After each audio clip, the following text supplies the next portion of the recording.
Hello, everyone, and welcome to Temple Hayes podcast on Fire for Life.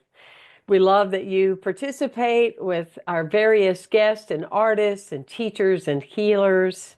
And today you are in for a divine connection, truly. The moment you see our guests, you'll go, "Ooh, I feel like I can be a better person. Oh my goodness, let me align my chakras." I'm not being facetious. You can feel spirit just coming from her. Dahryn Trivedi, welcome to our show today. I'm so glad that you're here and bringing your spirituality and your ideas of truth to this show. Thank you for being here. Thank you so much, Temple. You're such a bright light. That's so sweet of Oh, you. oh, you're welcome. Well, it's I'm true. I so mean, happy. it's not a southern nicety, as we say. It's just you just feel the presence coming from you. So I imagine that you went down a few roads and took a few stop signs along the way, etc., metaphorically speaking. How did you get into or be interested in the journey that we call spirituality, inner development? Is there really a God or a divine force? Is there a story there? There's a long story, but I'll keep it short for the You don't sake of have to. your audience. Sometimes I'm known to be a little long-winded, so I'll try and restrain it just a That's little all bit. right. That's okay. Uh, I mean, I didn't really feel like I had much of a choice. I felt like I was just kind of thrown into this path with, Mm. this incredible strong connection with divine since birth, with this huge intuition, this sense of God within my own awareness, this deep inherent connection that I just felt God was with me, as me, through me, wherever I went. And I had these incredible experiences of just transcending, this world and having these divine experiences. And it was kind of difficult for me throughout my life because I felt very alone because of it. I felt very Mhm. soul sick because I still had this, kind of individual experience as this little girl who just wanted so much to kind of bridge that gap between her and divine.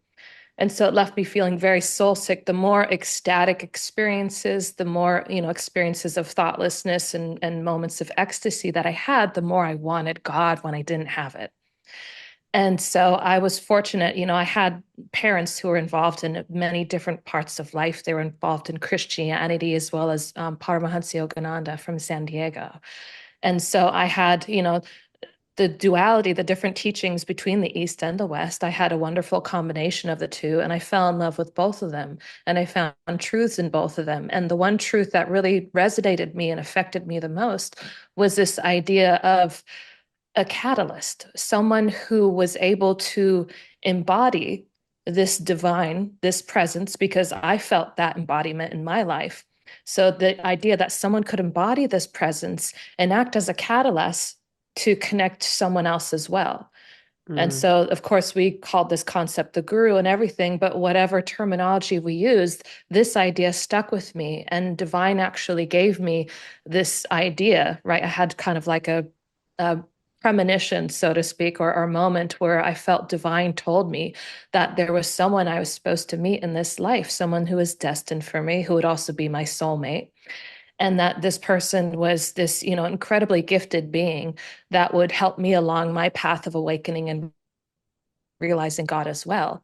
And that person turned out to be, my current husband. And so I met him, and, everything kind of led us to working together on this incredible mission to creating the scientific foundation of consciousness.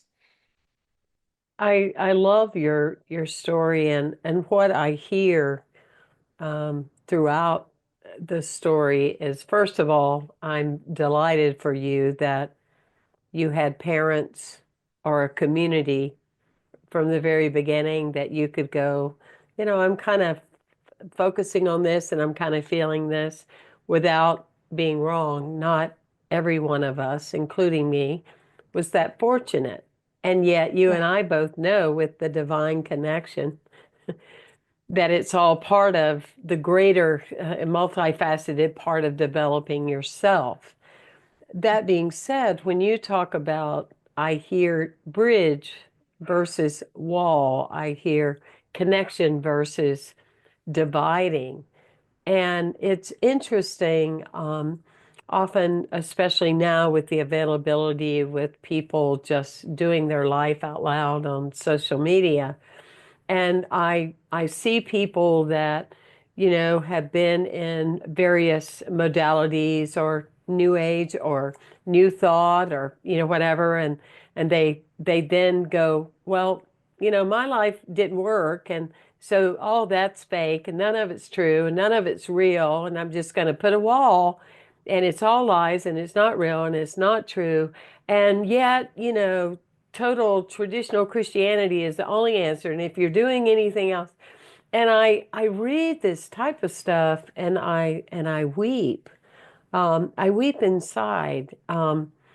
In that, I feel, wow, you know, isn't it beautiful that more and more people step out and speak out? We need a lot of people in the world that will say, hey, this is how I found a universal connection through Yogananda, through Jesus, through Buddha, through Hare Krishna, through Sai Baba, through my tree in the backyard or whatever. But yet, to feel that we have to discount and act like nothing ever existed and it was all wrong, I feel that is a real huge epidemic in our society, and that could be on both sides, right? Or not sides, but you get what I'm saying. It could be Yes. that because there's wisdom in tradition, Christianity, there's wisdom in all of it, and it's like a great recipe for this amazing divine connection, which is what you're all about. And yet, when we block, I don't think people understand that they're blocking themselves. Yes. Do you flow with what I'm saying? Because I'm just allowing spirit to guide me. And I feel like you've probably met a few people along your journey that feel like we have to choose one or the other instead of, I'm so grateful for everything kind and unkind that I've met on my path, and I integrate it. Does that does that make sense? Absolutely. Hmm. I mean, it's like, I don't know if you've heard that spiritual saying where, like, if you dance around truth in a circle, then you assume truth is a circle because you can dance around truth in a circle, right? As Very opposed good. to a square or a triangle. Yes. So, I mean, that's very true. I feel like that's how a lot of people is depending on how they can kind of encapsulate that truth in their experience. That's what they assume the truth is. And in reality, they're actually just kind of interacting with their own perceptions and conceptions about God instead of experiencing the direct reality of God. And all of these religions, everybody, even your very heart, your very existence, right? It's all substantiated. It's all fundamentally consciousness, right? We're all connected through consciousness. And so that's why our science research is the research of consciousness. So we're getting rid of the, divisiveness of religion and spirituality. We're getting rid of the divisiveness of religion and spirituality, as well as the divisiveness of science, which kind of rejects religion and spirituality and the experiences that people like you and I feel, right? Hmm. That you and I feel as truth, and science denies it because it's non tangible. And so we've established this invaluable database of scientific research to validate the existence of consciousness and to point to everything that suggests that this consciousness is God, and that all the religions, everything that they're talking about, all the essence, they're all the same when you really look at it. When you break down what they're teaching, all of them are teaching the same fundamental truths, the same divine principles that all of us ultimately want to follow and need to follow. It's just a different format of talking about it, and that's it. Hmm. It absolutely is. I know years ago this quote came to me, and I love quotes because I remember as a teenager I would make posters and I would write things on the wall. Very deep person. I imagine so were you. Just Yeah. really, really, like, yes, I will go out and play, but then I need to return to my room and be deep and think about the way of the world and, all these things. And that being said, one of them that occurred to me was united we stand and divided we are merely a distraction. And yes, we see that with these external situations and circumstances. United we stand and divided we're merely a distraction. And yet, in growing into that quote, as we grow, as we expand, it's united within me, right?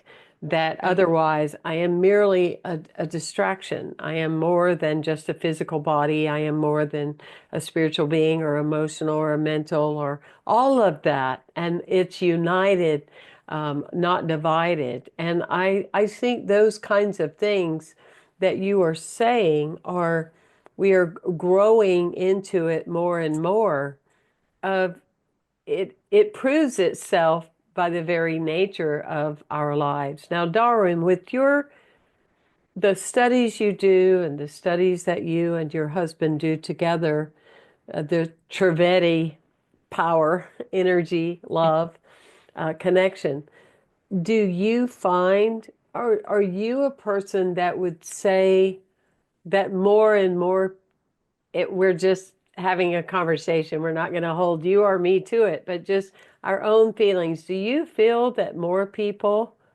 are waking up?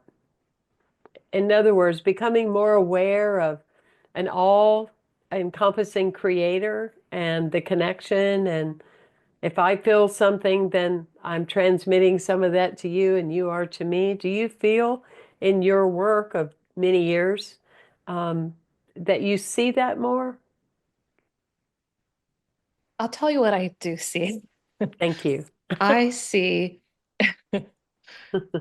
So obviously this path, we've had a fair share of incredible amount of difficulties because ultimately, whether they're a scientist or, just an individual with their own beliefs, we're dealing with people who kind of are very rigid and they don't want to accept something that challenges what they think is real. Totally.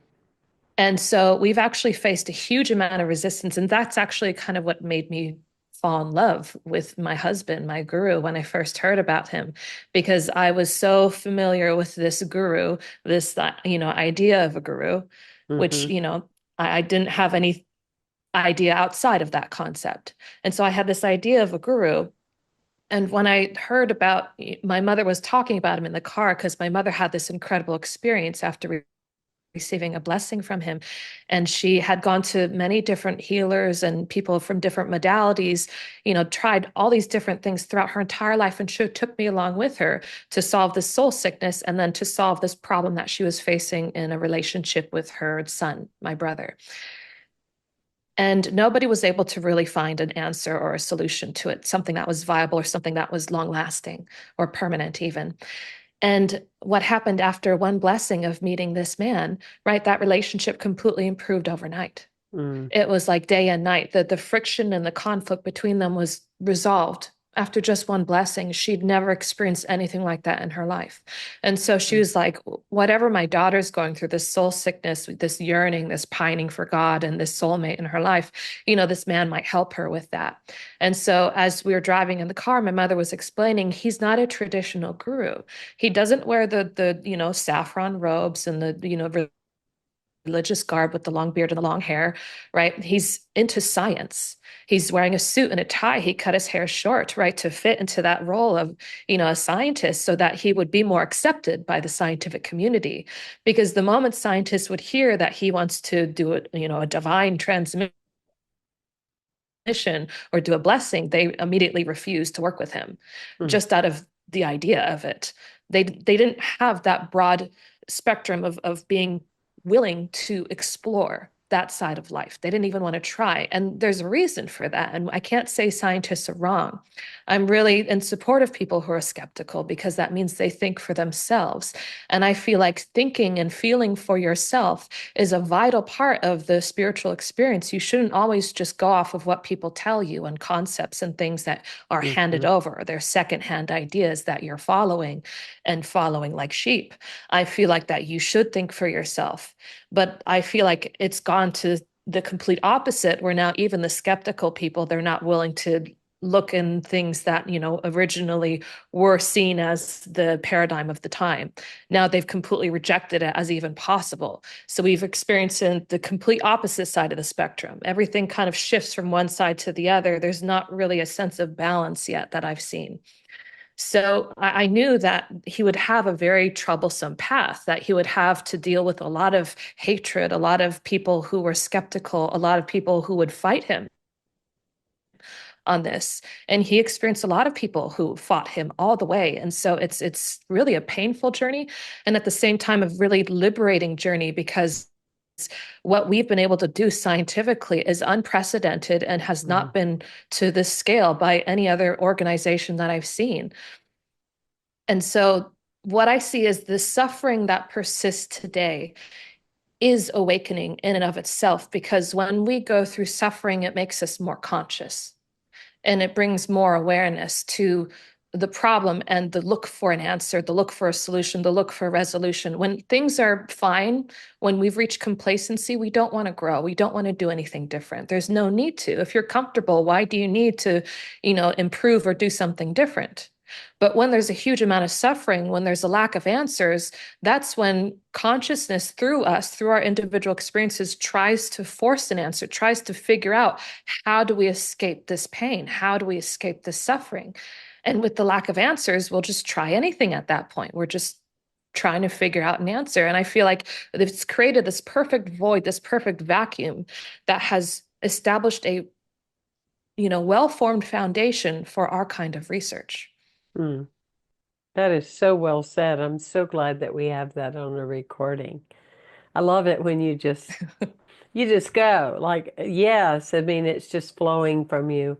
Now, did Guruji Trivedi, did he start in the U.S. or did he start in another country? Did he bring the So teachings to America, or I'm not familiar with this work? I mean, he has no religious or spiritual background per se, right? He Good. was That's an insurance wonderful. vet. I know.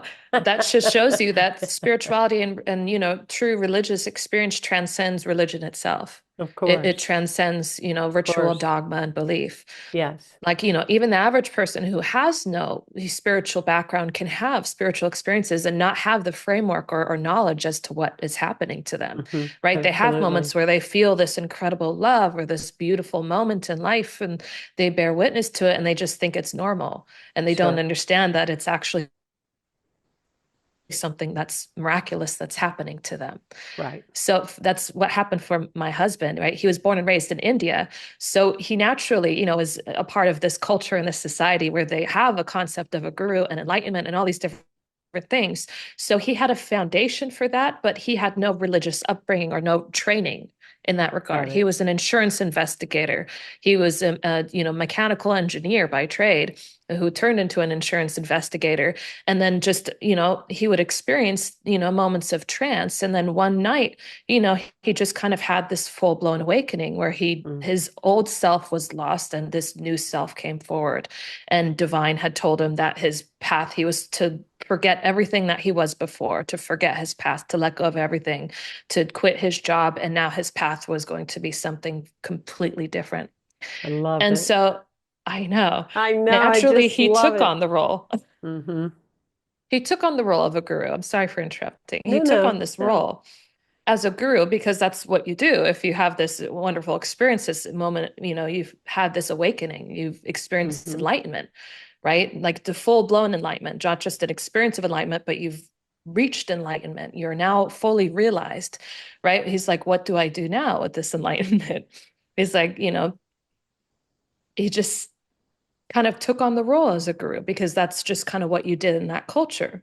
Of And course, in he, India, the word guru or guruji is yeah, extremely common and very yes, reverent.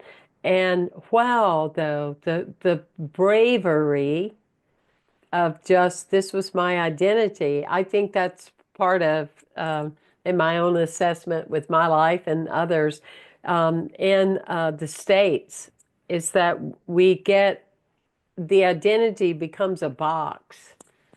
It becomes like, well, this is my right. identity. And here he was, this mechanical engineer and had training, and then he was this insurance investigator, and he did not seem to argue his identity. Like, what do you mean? Just quit and I mean, was that, and I ask these kind of questions because the audience that I have, a lot of them have been with me like 15 years, and I can kind of hear some of them out there going, well, I've been getting some insight too, but I'm terrified. What do I do? Or did he just say, okay, here I am? Or was it a process? Was it, um, I mean, you're speaking for him, I get that, but you've been together Mhm. and representing each other's work for so long. And then his work is about your work. So do you think it happened with ease, as far as making that kind of transition and change? Absolutely. Because Wow, when I love divine is it. in your life, right? When divine is in your life, there's no fear anymore. There's Yes. no uncertainty. You feel taken care of every step of the way. You're not alone anymore. Everything that you've wanted outside of yourself is now you are perfect and completely whole within. So even if things are going wrong outside of you, even if circumstances aren't meeting your needs and everything, there's never an aspect of worry that enters your consciousness or your being. You just know that everything's fine and taken care of. Love Even it. if he didn't know what the next step was in his life, he knew that he just continued on this path and divine would make it known, Mm, or divine would bring whatever he needed into his life to take care of him and support him and guide him on what his next point of action was going to be. mm, And his life just naturally unfolded. Like he really didn't have to do much right. much, right? I mean, not to say that there wasn't a huge amount of struggle and hardship in life. That just is inherent to the human condition, I think. But he didn't suffer because he was at peace and he was happy because he had this connection within him. That's beautiful. Well, that I'm sure alone gives people courage, of Absolutely. because often the struggle or the suffering is the resisting the forward movement, isn't it? Right. It's the determination to stay. It's not a box, but you know what I mean as far as putting words in language, that sometimes is very interesting alone. But it it takes tremendous courage for people to leap from what they know into an active participation into what they don't know. So it must have just been like a real soul homecoming for you, knowing all your life that you were called to a soulmate and a teacher friend. I mean, a real soulmate. I'm fortunate to have one too. We're teaching each other all the time, just Isn't all that the the truth? time. Whether we're having popcorn or not, we're living out some kind of movie. Right. And it is literally fascinating. It really is. And what's even more fascinating, because I'm like in 20 years this coming year, and I'm like, gosh, we're just so alike. I mean, it's like a light came on one day, like, wow, we're a lot alike. Because you go through phases within your own journey that you integrate, not in a way of Yeah. making wrong, but you integrate in the rightness of one another, how different we can be.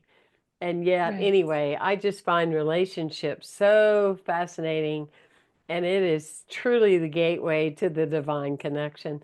I love, Dahryn, your when you speak because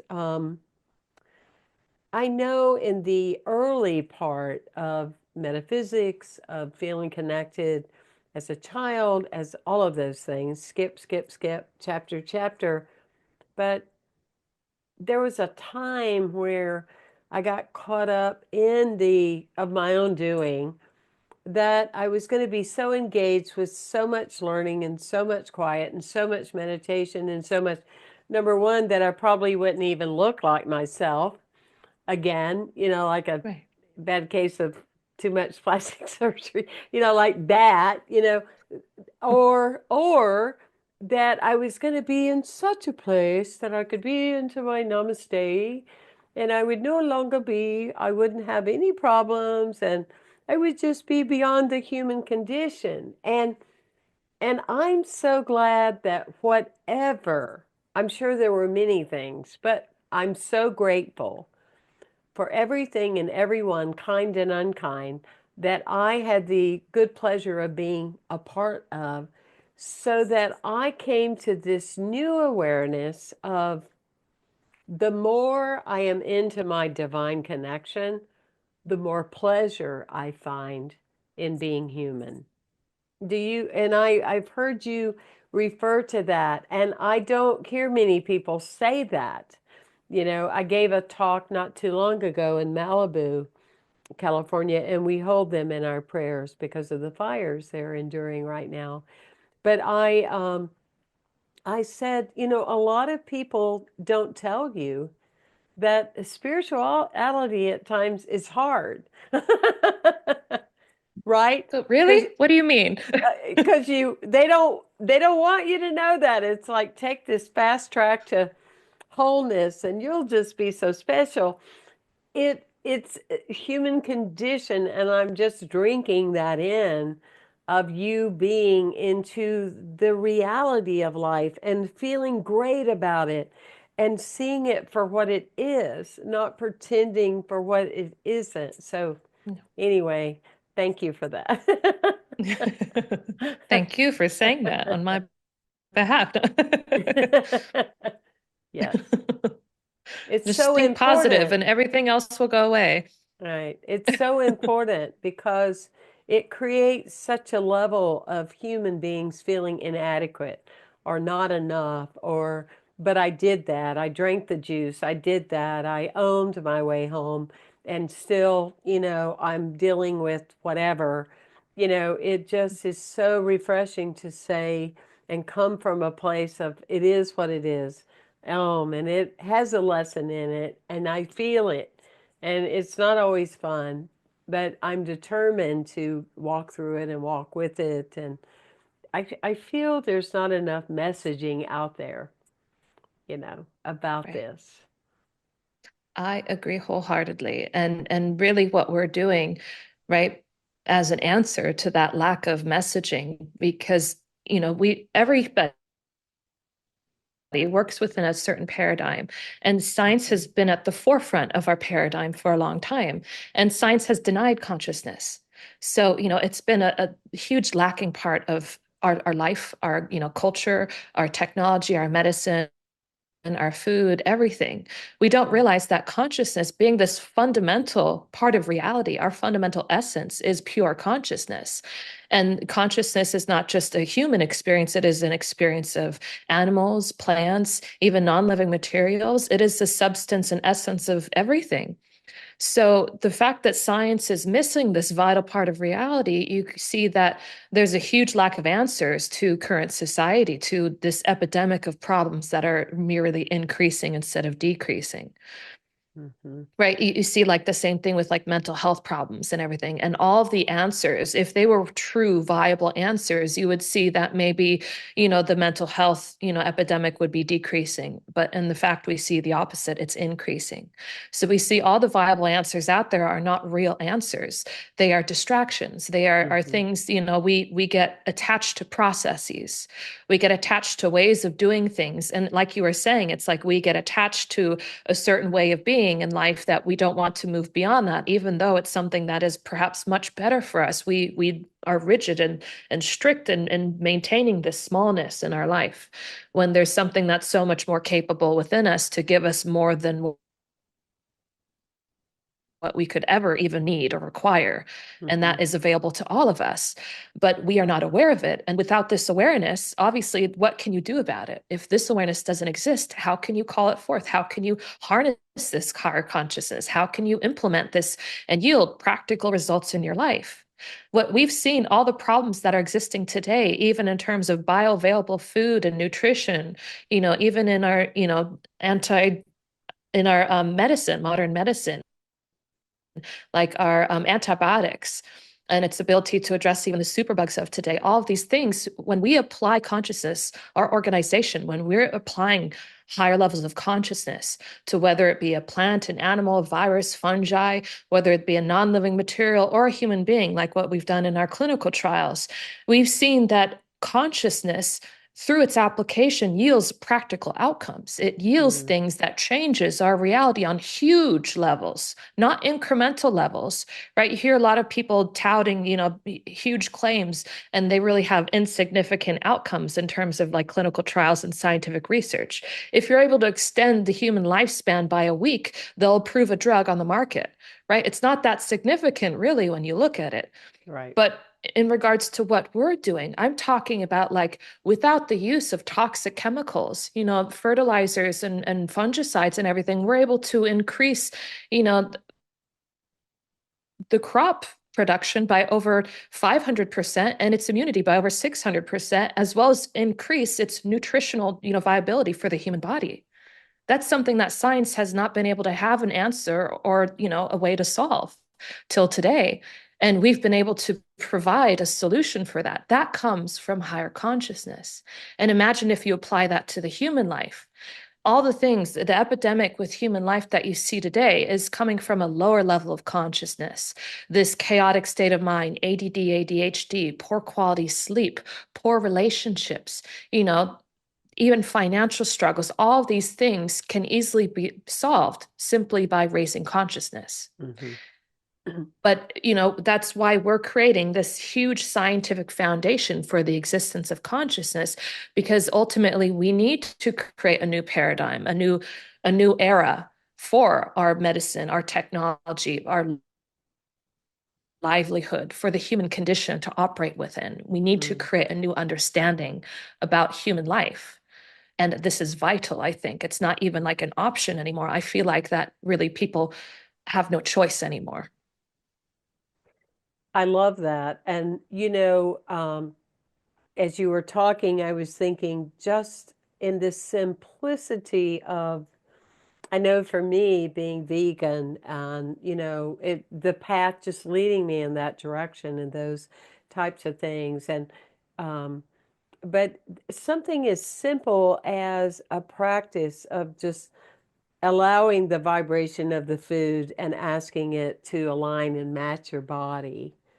It does something to us. There's this moment of, do I really want this? Does this really fit the vibration that I have? I know in Europe, in Cologne, Germany, when I went on a tour in the chocolate museum, that back in the day, it was served in a lock and key, right? I mean, and you only gave so much, and now you look at mass consumption and sugar addiction, which leads to so many other, other things, um, and connecting with that of just all of those types of things. And um, I have found in my own practice that as you're expanding, as your energy, as you're getting younger, and the youthfulness of your energy, your body no longer wants to eat what it did, right? At another Right. time or another way or, whatever. I mean, it must change with us. And anyway, yes, ditto, ditto, ditto. I'm enjoying you so much. I'm so delighted that you're on the show. It's refreshing, really, of just common sense. For many years I talked about, I've been thinking about starting another show called, about common sense. Honestly, higher right? consciousness comes with a huge amount of common sense. Right, It's very practical and logical. A lot of people have mythologized and made consciousness into this woo-woo thing, when right. really it's very practical and it has incredible implications, right? When you're coming from a higher level of consciousness, no, you're no longer, operating from a fragmented point within your mind where, right? I don't know. Have you heard of the connectome? No. Mm-mm. The connectome. So it's like neuroscientists have tried to map out the human brain, and they've tried to create something called the connectome, which shows how all the neurons and the structures of the brain all connect together.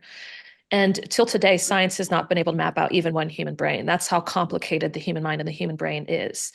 But what they found is, and this very much applies to consciousness, because pure consciousness is pure potentiality. It's everything's possible from that pure consciousness. But the problem is we're not living in that pure potentiality. We are very much restricted. We are conditioned in our life experiences and the things that we're capable of doing, in terms of even the habits we have and our beliefs and our ways of thinking. We like to think that we're consciously in control of those things. And really, if you look at the human mind, it's very much like an iceberg where underneath what you see on the surface is this much bigger structure that is actually controlling and making things the way they are, so that even our conscious thoughts, we think that they're our own decisions to think that way, and it's actually coming from this huge subconscious process that is actually beyond even our conscious control. And what I've seen is, right, all of us have this pure consciousness, this divine presence within us. We all have this divine connection. The only question is, how much of this divine connection do each of us feel, do each of us have, right? Mm-hmm. It's all there. The potentiality exists in every single person, in every single soul. But how much of it do we feel? And if you understand, anything about karma or yoga, or even, what the Bible says, all of these religions touch upon it and talk about it in their own right. And they talk about this idea that our experiences of life, our actions, or the thoughts and the emotions that we engage with and that we use, to engage with our external environment and even within our own minds, right? That these aspects of our being ultimately create our reality. And another way of saying that is this divine presence that's within us. Our life experiences dictate how much of this divine light is shining through. This light of consciousness is shining through to take care of us and support us. When there is more consciousness, there's more of this energy that comes through in life that's supporting us, and it wants everything that is for our good, for our benefit, and for our happiness. It wants to take care of us. There's a reason why religions call it the Divine Mother, the Divine Father, right? The Godhead. It's Mm-hmm. because it is that aspect of us that wants to take care of us. The true nature of consciousness, it's self-effulgent. That means it's self-sustaining. It takes care of itself. When we exhibit higher levels of consciousness, our life takes care of itself, right? And so there's a concept in science of an iron bar versus a magnetic iron bar. And the difference between the two, right, is that in an iron bar, you see all the atomic particles, they're all misaligned, they're all kind of chaotically organized. And a magnetic iron bar, everything's disciplined. All the atoms are disciplined. They're all in line with each other. They're all synchronized. And this alignment, right, this discipline is a more correct way to say it, actually allows this electromagnetic energy to flow through the spaces between these aligned atoms. And that space that we allow, right, that we Mm-hmm. have created through discipline within our beings, within our minds, within the way we conduct ourselves by following, a moral, ethical, and pure, innocent life, right? That requires discipline. Happiness requires discipline. If you Totally. want to create a life that you want, the life that you love, it requires discipline and self-effort. And you see that when this discipline happens, then we create a space, a stillness within us that allows something, right? An iron bar, when it becomes magnetic, it doesn't create magnetic energy. It harnesses magnetic energy. It harnesses something that is already there. It's become disciplined with the principles and the fundamentals of this magnetic energy. Hmm. Similarly, with human life, everything works with the same concept. Nature has made everything universal. So, in the same way, in our individual lives, if we want to allow this consciousness to work through us and improve our lives, to make things better, to create more harmony, more synchronicity, to improve our health and vitality, our quality of life, our sleep, everything, then it requires the discipline of our being to follow what, religions have called the Dharma, or, the principles and fundamentals that are aligned with this pure consciousness, with divine. By following those principles, we become the best conductors of this energy of higher consciousness. Absolutely. Do you and your husband do public events? How can, obviously we want people to go to the website, divineconnection.org, but how do you Absolutely. work with people or experience others? Tell us about that. So, everything we offer through our nonprofit, Divine Connection International. And this nonprofit, it does a variety of different things. Once in a while, we'll have like a free online event, like an online workshop, and we'll Okay. include like, a free, whatever terminology you want to use, an energy transmission or a blessing. Mm-hmm. We occasionally offer that to the public. Um, Another thing we have is something called these membership programs, where, because we are firm believers, right? Transformation is not a moment. It's a Right. journey. It's a Yes. process. And it really dramatically helps. I mean, of course, everybody can grow on their own. Everybody's capable of growing on their Of own, course. but it helps a lot when you have someone like, if you want, you know, there's a law in nature, right? Everything follows these laws where energy flows from a higher dimension to a lower dimension. It's very difficult to exceed that law of nature, right? You see, water always travels downhill, never uphill. There's a reason Right. for that. So energy, even in physics and everything, we see that how energy works is energy, follows that same pattern. So it's very difficult for us to, come out of our own little box sometimes, unless we apply a huge amount of discipline and self-effort. We really truly understand the principles and fundamentals, right? If we're Mm-hmm. able to truly follow these things and understand what they are, but since we don't have this basis of understanding of what that is, and we don't feel this connection, we don't know what to follow. So it really helps if you have, someone who's able to transmit this higher consciousness to you, because what it does is it melts away, the past experiences that life holds to you, right? As if you have like this diamond and this ice around this diamond. It helps melt away that ice so that you can reconnect with that pure consciousness. And through that pure consciousness, you can feel, right, what that nature is, and you can follow that nature. You can follow what brings more energy, more vitality, and more goodness into your life. There's a path for that. There's certain things in life and ways of being that actually increase our energy, they increase our vitality, and certain things that are just not harmonious with human life. Yes. So that, as I was saying, for my journey, it really helps if you have a catalyst who's able to bring you back in tune, in touch with that. Even just to tell you if they've done the path before, these are the pitfalls. And that's why we have these membership programs, is because through these memberships, we can help people reconnect with this presence, which is their ultimate blueprint. And at the same time, they can have consistent education to guide them on, the pitfalls, on the roadmap for life, that these are the divine principles and fundamentals. When you follow this, eventually your own consciousness is aligned in such a way by following these principles that now you can feel the truth for yourself. You don't even need, my husband or I to explain anything to you, right? It comes to a point where you become independent and you're able to feel the path for yourself. You're able to understand what works and what doesn't, and you can evolve yourself. But it really helps if you have an enlightened teacher. And, I'm a big supporter on anybody, whatever works for you, whoever you resonate with. It does Absolutely. not Of have to be course. us. Yes. As long as there's somebody that's able to provide an outcome for you, right? For me, like, this is, our work is unprecedented, something I've never seen before, and that resonated strongly with me. Mm-hmm. But I don't feel like that should be the only reason. I feel like there should be something that's practical and yields an outcome in your life. Sure. Spirituality is outcome oriented, it's not process oriented. So follow Mhm. the outcome wherever that leads you, wherever you Wow, that's connect with. worth saying again. Yes. Spirituality is outcome oriented, it's not process oriented. Wow, Yes. that's a quote right there. And so true. It's just so very true. Well, it Very true. has been such a pleasure having you today. And I love your screen in the back, the winged Oh, thank creatures you. of the East, life, It's over new here. beginning, birth, the energy. It's just so powerful.